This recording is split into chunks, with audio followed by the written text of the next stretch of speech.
ब्रह्ममुरारिसुरार्चितलिङ्गं निर्मलभासितशोभितलिङ्गम् जन्मजदुःखविनाशकलिङ्गं तत्प्रणमामि सदा शिवलिङ्गम्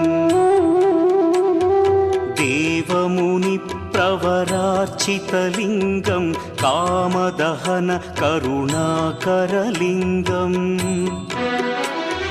रावणदर्पविनाशकलिङ्गं तत्प्रणमामि सदा शिवलिङ्गम्